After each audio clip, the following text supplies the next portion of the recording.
를 지시기 전 예수님의 행적도 그리고 말씀에 대해서 생각해 보고 있습니다.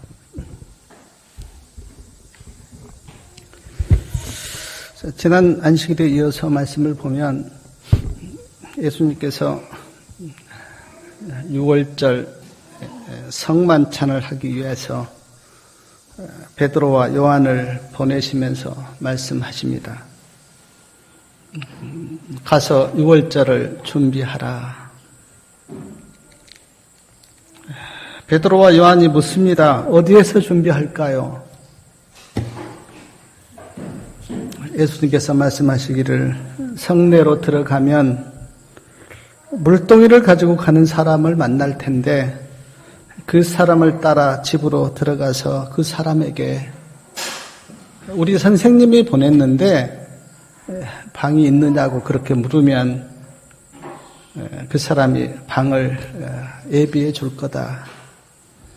거기에서 6월절을 준비하라. 그렇게 성경에 보면 마태복음 26장이나 마가복음 14장에 보면 그렇게 기록되어 있습니다.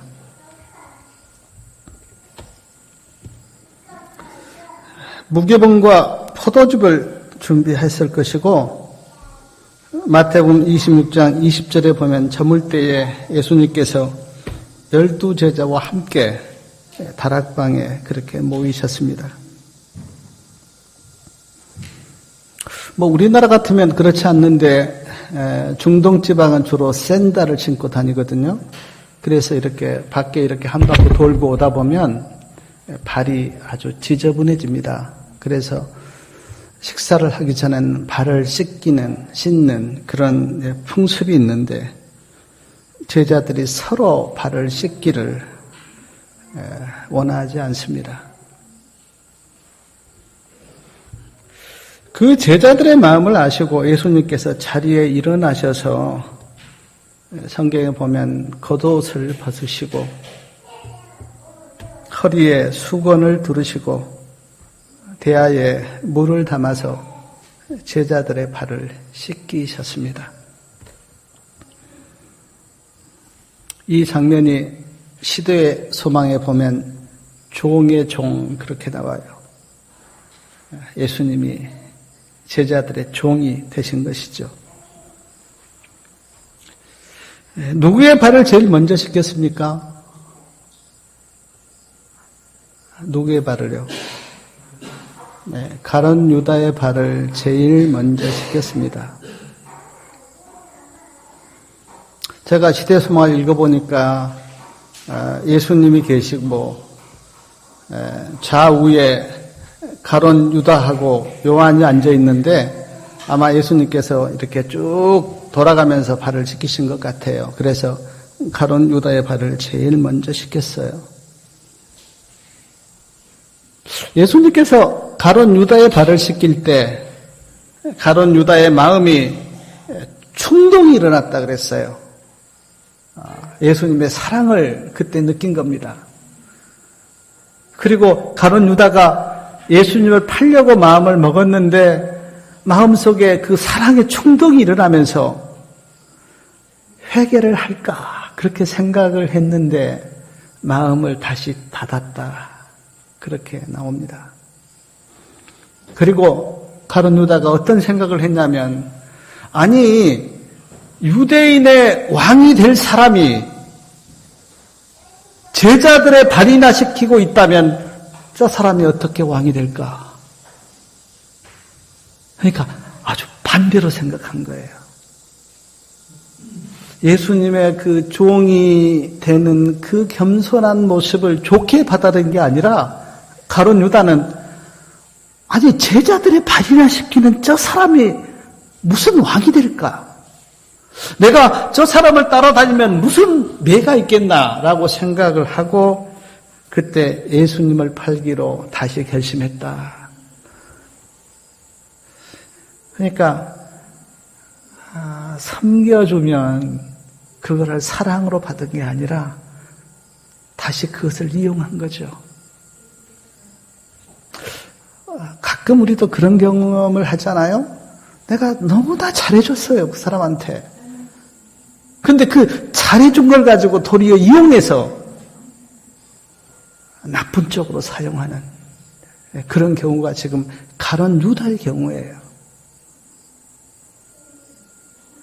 예수님은 그의 발을 씻기셨는데 가룟 유다는 어떻게 그 사람의 발이나 씻기는 저 사람이 이 세상에 무슨 왕이 되고 무슨 매가 있겠느냐 그렇게 생각하면서 예수님을 팔기로 결심했다. 예수님께서 베드로의 발을 씻기려고 할 때 베드로가 이렇게 이야기하지 않습니까? 주여 주께서 어떻게 내 발을 씻기시나이까? 그때 예수님께서 말씀하시기를 내가 너를 씻기지 아니하면 내가 나와 상관이 없느니라. 그러자 베드로가 주여 내 발뿐 아니라 머리와 손도 씻겨 주옵소서. 그런 이야기가 성경에 나오는데 제가 여기서 한 가지 깨닫는 것은 예수님이 나를 씻기셔야 한다는 거예요. 우리는 세족 예식할 때 발을 씻깁니다, 서로. 발은 씻길 수 있지만 우리는 마음을 씻길 수는 없어요. 내 마음도 내가 못 씻깁니다. 누가 우리의 마음을 씻기셔야 하는가? 예수님이 씻기셔야 돼요. 예수님으로부터 씻김을 받지 않으면 그 어떤 사람도 정결케 될 수 있는 길은 없어요. 시대소망 649페이지에 보니까 이런 말씀이 있습니다. 예수께서만이 우리를 깨끗하게 씻으실 수 있다. 근데 시대소망 읽어보니까 예수님께서 발을 씻길 때 정말 예수님이 정말 원하신 것은 발이 아니라 마음을 씻기기를 원하셨는데 예수님께서 그 발을 씻길 때 다른 제자들은요 마음이 씻어졌어요. 시대소망이 그렇게 나옵니다. 세족 예식을 하기 전에 제자들이 막 누가 크냐 막 그런 마음들이 있었는데 세족 예식을 통해서 마음이 씻겨졌다 그랬어요. 근데 누구의 마음만 씻겨지지 않았는가? 가룟 유다의 마음만. 가룟 유다의 마음만 씻겨지지 않았어요. 그래서 예수님께서 이렇게 말씀하십니다. 너희가 깨끗하나 다는 아니다.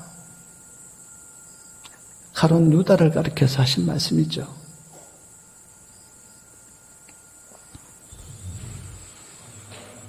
예수님께서 제자들의 발을 씻긴 다음 이런 말씀 하셨지 않습니까? 내가 주와 또는 선생이 되어 너희 발을 씻겼으니 너희도 서로 발을 씻기는 것이 옳으니라. 내가 너희에게 행한 것 같이 너희도 행하게 하려 하여 본을 보였노라. 이 말씀을 따라서 오늘 우리가 세족 예식을 합니다. 예수님이 그렇게 말씀하셨기 때문에. 사랑하는 여러분, 어떤 사람의 발을 씻긴다. 지금 우리 신체 중에서 가장 더러운 게 이제 발이라고 생각이 드는데, 발을 씻긴다. 그것은 자기 자신을 낮추는 것이고요. 종이 되는 겁니다. 다른 사람을 섬기는 것이에요. 그래서 우리가 세족 예식을 겸손 예식 그렇게 부르는데, 예수님의 본을 쫓아서 다른 사람을 나보다 더 낮게 여기고 섬기고 종이 되는 그 경험. 발을 씻기는 게 문제가 아니에요. 그것이 하나의 행사가 되거나 하나의 형식이 되거나 하나의 예식이 되면 그건 우리가 예수님을 배우지 못한 겁니다. 우리 마음속에 발을 씻기면서 겸손을 배우고 종이 되는 경험을 해보고 다른 사람을 섬기는 경험이 내 속에 일어날 때 그것이 나를 변화시켜요.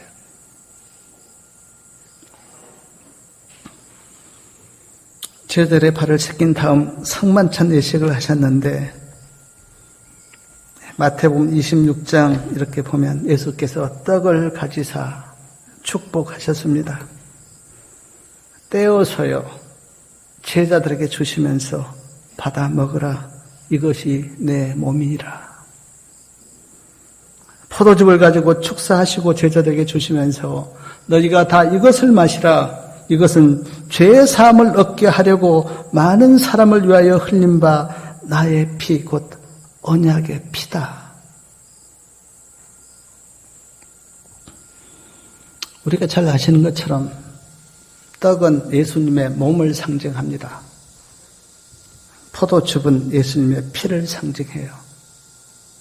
떡과 포도즙을 내가 먹고 내 안에 들어오게 한다고 하는 그 의미는 예수님을 내 안에 영접한다고 하는 의미예요. 마치 떡과 포도즙이 내 안으로 들어오듯이 예수님이 내 안에 임하시고 내 안에 들어오시는 그 경험이 떡과 포도즙을 먹고 마시는 거예요. 요한복음 6장에 보면 좀 리얼한 말씀을 예수님께서 하시잖아요. 내가 생명이 떡이고 참된 음료인데 내 살을 먹고 내 피를 마시라.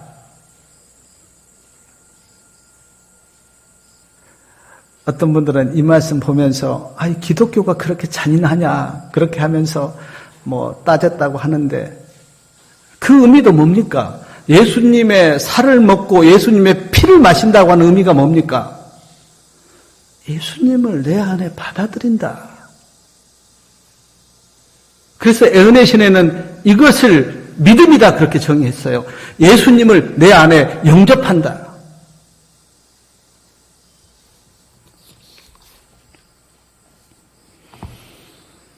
성만찬 예식을 하는 중에 마태복음 26장 20절로부터 보면 예수님께서 너희 중에 하나가 나를 팔리라 그렇게 말씀하셨고 제자들이 돌아가면서 묻습니다. 누구입니까? 누구오니까? 누구오니까? 그렇게 다 물었다 그랬어요. 그때 예수님께서 나와 함께 그릇에 손을 넣는 그이가 나를 팔리라. 그때 가룟 유다는 이걸 알아듣지 못했다 그랬어요. 그러면서 예수님께서 이런 말씀하십니다. 인자는 기록된 대로 가거니와 인자를 파는 그 사람에게는 화가 있으리로다. 그 사람은 차라리 나지 아니하였다면 죽을 뻔하였느니라. 예수님은 기록된 대로 가세요. 누가 맞고 누가 말려도 예수님은 말씀에 기록된 대로 가십니다. 근데 가룟 유다를 보고는 그 사람은 차라리 나지 않았으면 좋을 뻔했는데 얼마나 안타까운 마음에서 하신 말씀일까요? 제가 이 말씀 이렇게 묵상하면서 이 말씀을 들을 사람이 오늘날도 참 많겠다.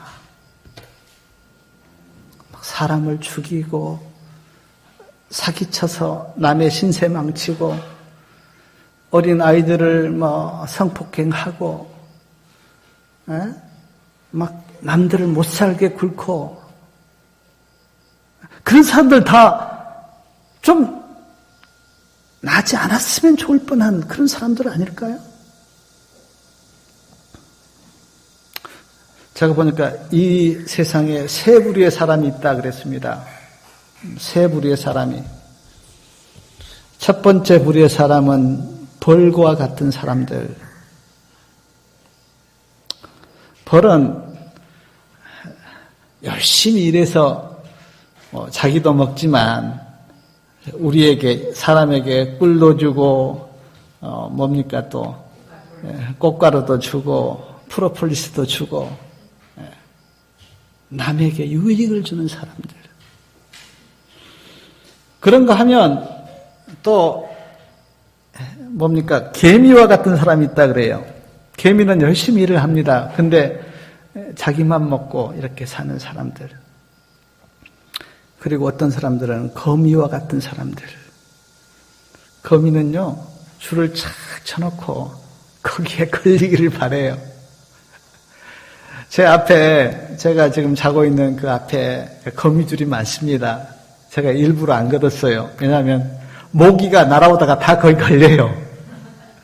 그러면요, 거미가 가서 다 그걸 빨아먹습니다.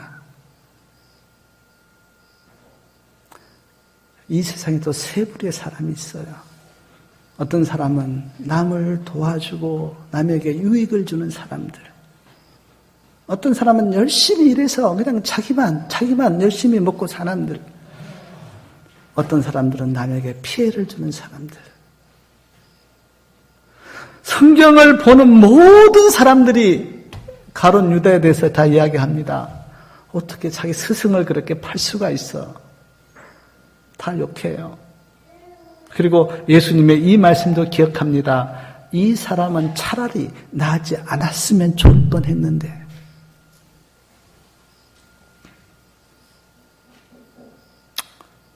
저도 인생을 살면서 남에게 유익을 준다고 하는 것은 쉬운 일은 아니에요. 왜냐하면 내 희생과 또 내 어떤 게 거기에 포함되기 때문에. 그러나 그리스도인들은 세상의 빛이고 세상의 소금이라 그렇게 말씀하셨는데 남에게 좀 유익을 주고 도와주고 그래서 예수님께 영광을 돌리고 온 땅을 환하게 한다고 하는 그 의미가 뭘까요? 가만히 있으면 온 땅이 환하게 됩니까? 사랑을 베풀어야 되잖아요. 도와줘야 되잖아요.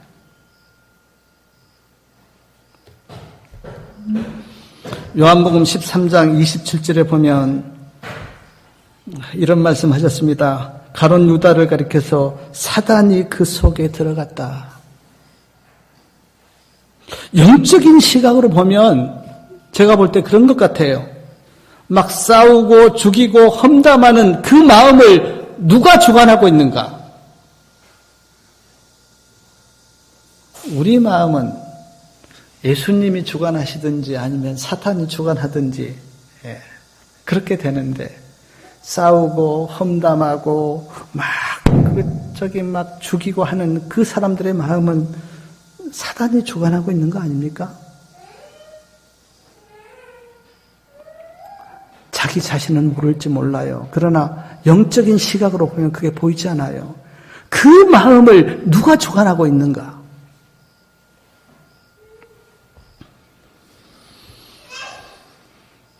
성만찬 내식을 하는 중간에 가룟 유다는 예수님을 팔려고 다락방을 나갔습니다. 그리고 그 다락방에 11제자가 남아있었어요.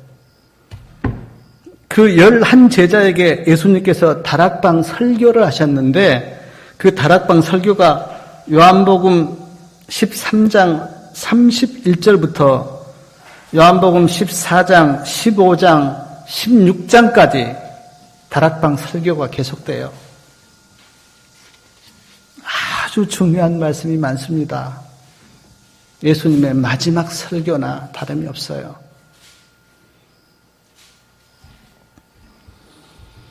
요한복음 13장 34절하고 35절 이게 지금 다락방 설교 중에 나온 예수님의 말씀인데 너무나 잘 많이 우리가 알고 있는 말씀인데 요한복음 13장 34절하고 35절 말씀 좀 같이 읽어보겠습니다. 새 계명을 너희에게 주노니 서로 사랑하라. 내가 너희를 사랑한 것 같이 너희도 서로 사랑하라. 너희가 서로 사랑하면 이로써 모든 사람이 너희가 내 제자인 줄 알리라. 사람들은 입으로 우리는 예수님의 제자야. 우리는 예수님을 믿고 우리는 예수님을 따르는 제자야. 그렇게 입으로 말할 필요가 없어요. 예수님께서 말씀하시기를 서로 사랑하면 사람들이 너희가 내 제자인 줄 알 것이다.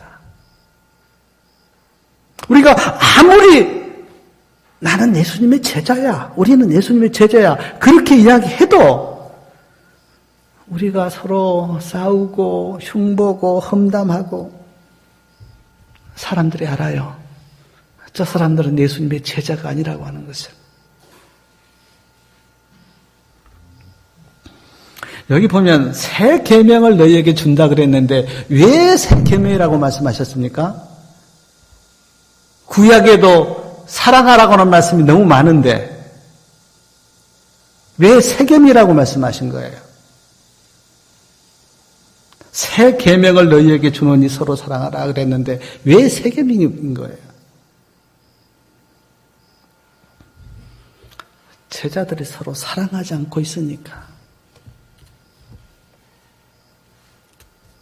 서로 누가 크냐, 누가 높으냐. 제자들이 서로 사랑하지 않고 있으니까 이 말씀이 지금 제자들에게 새 계명인 것입니다. 우리가 어떤 말씀을 알고 있어요. 근데 그 말씀을 내가 경험하지 못하고 이루지 못하고 있어요. 그 말씀은 나에게 새 계명인 거예요.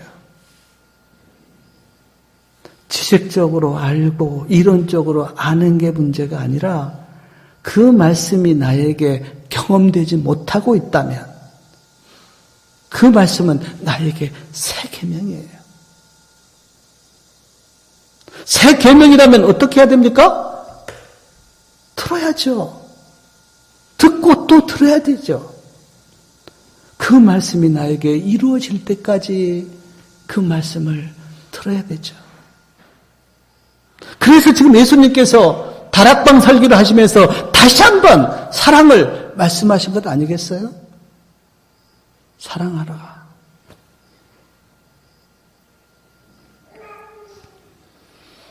그 다음에 다락방 설교 중에서 또 유명한 말씀이 있죠. 요한복음 14장 1절부터 3절까지 말씀을 좀 같이 다시 읽겠습니다. 너희는 마음에 근심하지 말라. 하나님을 믿으니 또 나를 믿으라. 내 아버지 집에 거할 곳이 많도다. 그렇지 않으면 너희에게 일렀으리라. 내가 너희를 위하여 처소를 예비하러 가오니 너희를 위하여 처소를 예비하면 내가 다시 와서 너희를 내게로 영접하여 나 있는 곳에 너희도 있게 하리라. 근심하지 말라. 왜 이 말씀 하셨을까요? 근심하고 있으니까. 인간이 얼마나 근심을 많이 한다고 하는 것을 주님이 아시니까. 인간의 삶 속에서 근심거리가 얼마나 많은 것 예수님이 아시니까. 근심하지 말라. 산상수훈에 보면 염려하지 말라 그랬습니다. 염려 많이 하고 있으니까. 제가 인생을 살아보니까요. 근심거리나 염려거리를 만들어서 해요. 진짜로. 어떤 분이 조사했다 그러잖아요. 근심하고 염려하는 거 조사해보니까 90 몇 %는 염려할 게 아닌데 염려해도 어차피 그렇게 되는데 우리는 다 만들어서 다가오지 않는 것도 다 염려하고 있고 근심하고 있고. 그래서 예수님께서 근심하지 말라. 저는 요한복음 14장 2절과 3절에 나와 있는 너희를 위하여라는 이 말씀을 저는 읽을 때 하나님의 사랑을 깊이 느꼈습니다. 2번이나 나와요. 너희를 위하여.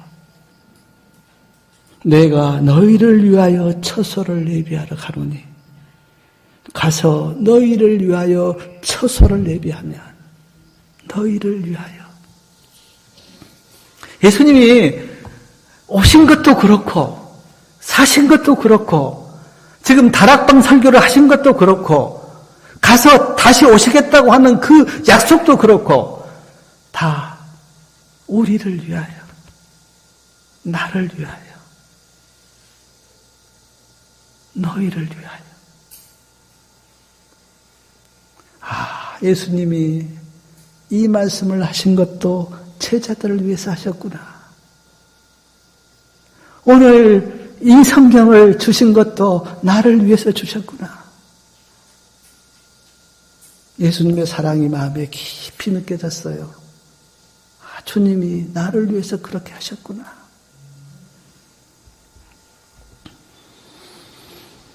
하나님을 믿으니 또 나를 믿으라, 그렇게 말씀하셨어요. 제가 이 말씀 묵상하면서 주님께 물었어요. 아니, 예수님이 어떤 분이시길래, 그리고 어떤 일을 하시길래 나를 믿으라고 그렇게 하십니까? 그러면서 제가 생각하기를, 지금 예수님이 처소를, 우리가 있을 처소를 예비하러 가신 분이구나.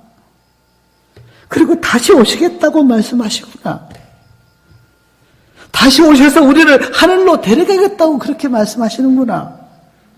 그리고 하늘에서 살게 하겠다고 그렇게 말씀하신 그분이기에 나를 믿으라고 그렇게 말씀하시는구나.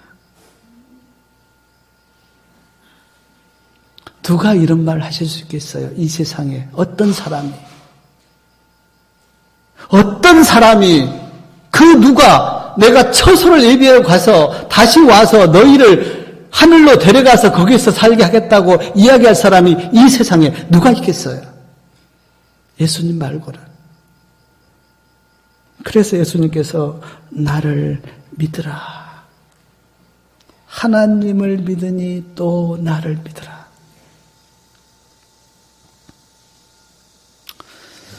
제가 오늘 마음은 좀 무거운 게요. 성민이 숙모도 아들이 왔다고 오늘 안식일에 안 나오셨어요. 대덕에 이제 올라가셨습니다. 김현수 선생님께 제가 어제 문자 했거든요. 내일 교회에 꼭 오십시오. 아들이 온대요. 안식일도 안 오셨어요. 저에게는 약속은 하셨는데. 신앙을 하면서 하나님을 믿는다고 이야기는 하는데 많은 사람이 형편에 따라서, 편리에 따라서 그 길로 가버려요. 예수님께서 3년 반 동안 제자들을 가르치시고 데리고 다녔는데 예수님께서 보실 때 아직 철이 없어요. 이제 며칠 있으면 십자가를 지시고 제자들 곁에 떠나시면서 예수님께서 부탁하신 거예요. 하나님을 믿으니 또 나를 믿으라.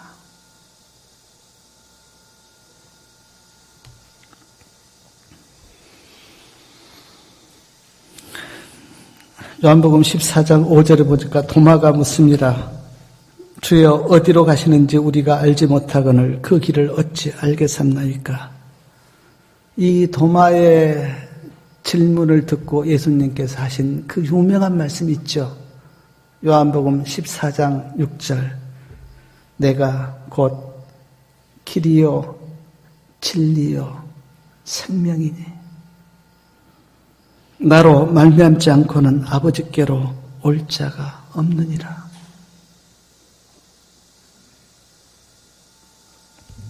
시대서망 663페이지에 보니까 그리스도는 부조들과 선지자들이 구원을 얻는 그 길이셨다. 예수님은 우리가 예수님을 통해서만 하나님께 갈 수 있는 길이시다. 다른 길 있습니까? 없습니다. 제가 그 사막을 인도하는 사람 이야기를 제가 들은 기억이 나는데 사막에는 길이 없잖아요. 설령 많은 사람이 그 길을 다녔다고 해도 바람이 샥 불면요, 모래가 다 날려서 지역이 완전히 바뀌어버린대요. 그러니까 길이 없는 거예요. 근데 사막을 이렇게 가서 이제 안내자를 딱 이렇게, 이제 안내자가 오면 이제 사람들이 묻는데요. 길이 어딥니까? 근데 그 안내자가 뭐라고 이야기하는지 아십니까? 내가 길입니다. 나를 따라오세요. 염려하지 말고 나만 따라오세요. 내가 가는 그것이 길입니다. 근데 지금 예수님도 인생들이 길을 몰라서 방황하고 헤매고 있는 것을 예수님께서 아시고 예수님이 지금 말씀하시기를 내가 길이고 내가 진리고 내가 생명이다. 영어에 보면 더가 붙은다고 그래요. 더가 붙으면 이게 정관사입니다. 그 길이야 내가. 온리 하나의 길.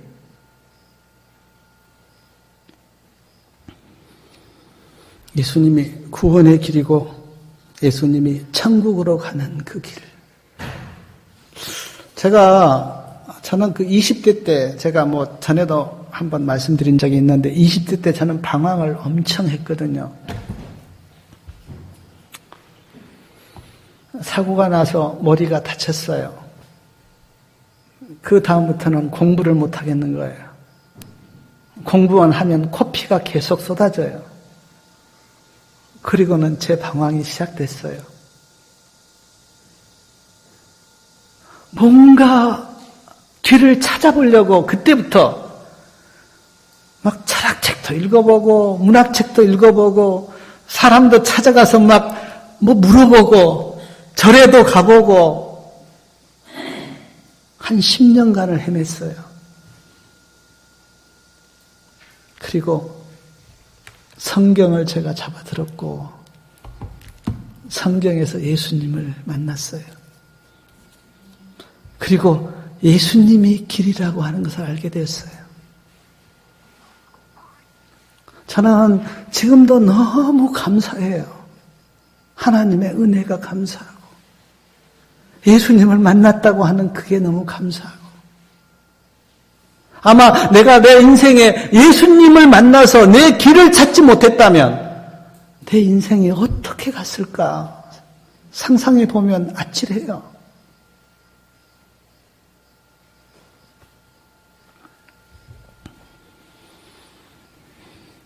제가 이 이야기를 좀 해드리고 싶은데 선생님이 학생들에게 물었습니다. 근데 그 질문이 뭐냐면 서로 사랑하는 사이인데 여자가 사고를 당해서 얼굴이 아주 흉측하게 되었다. 그래도 남자가 그 여자를 사랑할까? 서로 사랑하는 사이인데 여자가 사고를 당했어요. 그리고 얼굴이 망가져 버렸어요. 그래도 남자가 여자를 사랑할까? 10%의 학생들은 그래도 사랑할 겁니다.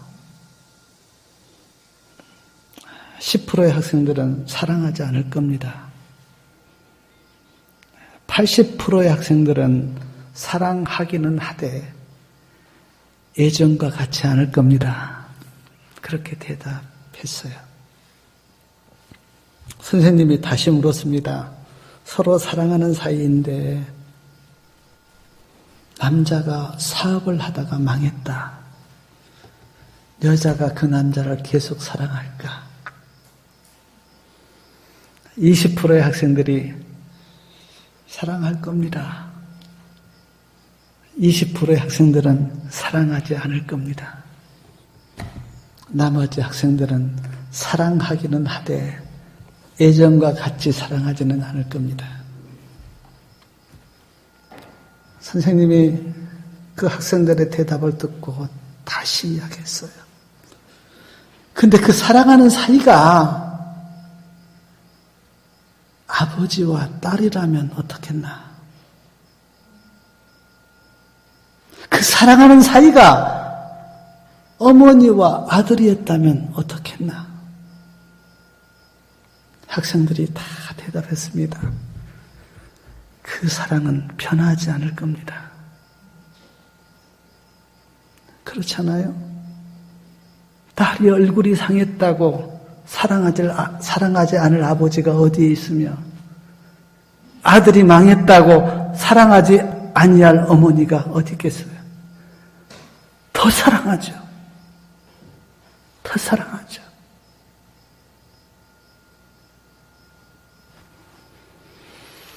우리 성도님들도 자녀를 키워보지 않은데, 저도 아들 하나, 딸 하나 있잖아요.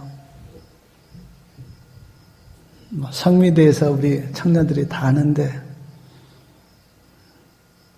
제가 여러 번 하나님께 다 맡길게요.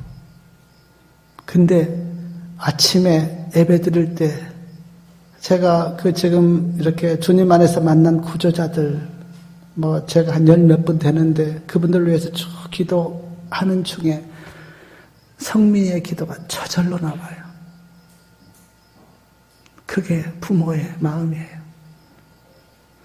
하나님이 왜 우리를 사랑하시는가? 이사야 63장 16절 한번 보십시오. 이사야 63장 16절에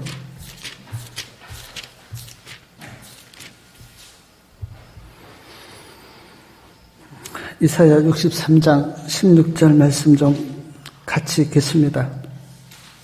저는 우리 아버지시라. 아브라함은 우리를 모르고 이스라엘은 우리를 인정치 아니할지라도 여호와여 주는 우리의 아버지시라. 상고부터 주의 이름을 우리의 구속자라 하였거늘. 이사야 64장 8절 말씀을 보면, 그러나 여호와여 주는 우리의 아버지이시나이다. 우리는 진흙이요 주는 토기장이시니 우리가 다 주의 손으로 지으신 것이라. 3번이나 나옵니다. 주는 우리의 아버지이십니다. 왜 하나님이 우리를 사랑하시는가? 왜 잊지 못하시는가? 왜 우리 곁을 떠나지 못하시는가? 우리의 아버지이시기 때문에. 창조하시고 구속하셨기 때문에.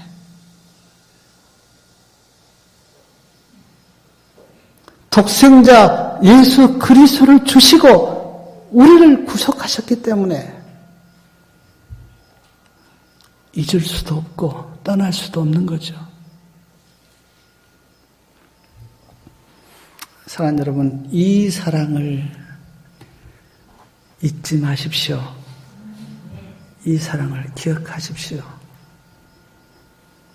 그리고 예수님께서 하나님을 믿으니 나를 믿으라 그렇게 말씀하셨는데, 이제 예수님을 믿으십시오. 사람들이 그래요. 나는 예수님이 나를 사랑하는 증거를 잘 모르겠다고. 하는 일도 안 되고 어려움이 있고 아프고 그렇다고 예수님이 나를 사랑하는 건 맞느냐고. 아니요. 십자가로 가보십시오. 나를 구원하기 위해서 어떤 희생과 사랑을 베푸셨는지 십자가로 가보십시오. 그보다 더 어떤 증거가 우리에게 필요합니까? 더 이상 어떤 증거가 필요해요? 나를 위해서 십자가에 못 박히셨는데.